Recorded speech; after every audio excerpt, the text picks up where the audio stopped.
All right, Alexander Vindman is a retired U.S. Army lieutenant colonel who was the director of European Affairs for the United States National Security Council until he was reassigned in February of 2020. And he joins me now from the U.S. Alexander, where are you, by the way? I'm still in Northern Virginia, where we settled, actually coming back from Moscow in 2015. You've been quoted as saying President Trump was a vile man who hurt the U.S. more than any other leader in recent history. Accurate quote? I think that's pretty accurate. I mean, you could niggle on the margins, but he's been pretty awful to U.S. national security. Why would you say that? National interest. Why? Because probably no other president has gone so far to undermine the very foundation of the U.S. strength, which is the unity of the population. He has pandered to his base. He has spread lies about the pandemic, about how evil a one party in our two-party system is. He's went an enormous way to demonize our large swaths of our population, as well as undermine our electoral system and our democracy.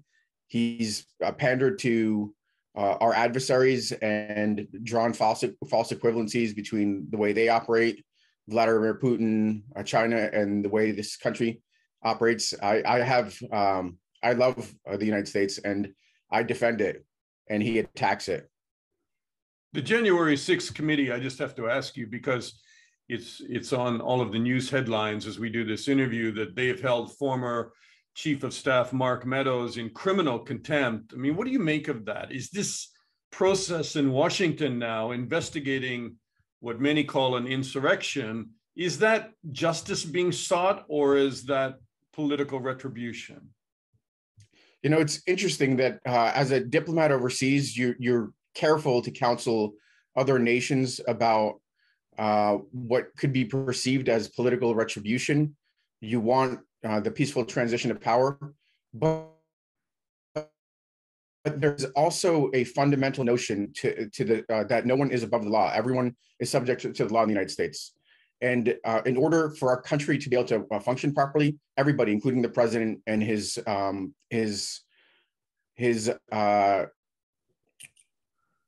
coterie, his proxies, need to be held accountable. And that's what's going on now. I had this interesting conversation with Arnold Schwarzenegger this past summer. And part of the conversation, he espoused you name dropper you. You hang out with Arnold sometime. Well, it was something that made the news here in the U.S. because of a comment he made about with citizenry comes responsibility. Yeah, he's made some amazing. Sorry to interrupt, but he's made some amazing videos about coming to the United States and the values of America. And I mean, that's how we connected. He's got a big check next to his name in my book. I think he's made some incredible. That's how we connected, actually, through my board position on the Renewed Democracy Initiative. So he espoused, he made some beautiful videos about his love of country. I completely agree with that. And he was an extremely strong proponent of the fact that this country is stronger when we're together. And my counterpoint was, that's very true. I also believe in the same kind of notion that you have about the uniqueness, the exceptionalism of the United States. But we are also in this moment where accountability is important. We have an open wound from 4 years of Trump administration that was immensely corrupt, that sought to advance President Trump's interests, unilateral interests, as opposed to national interests. And there has to be accountability. Otherwise, the next time we face a similar threat from a more competent president, we will be in more dire straits. I think more dire straits are ahead, frankly, because this doesn't appear to be a reconciliation moment. But you were the whistleblower on Trump's call to Ukraine's President Zelensky. Were you actually on the phone line? Yes. And even the idea of whistleblower is kind of maybe a little bit of a stretch.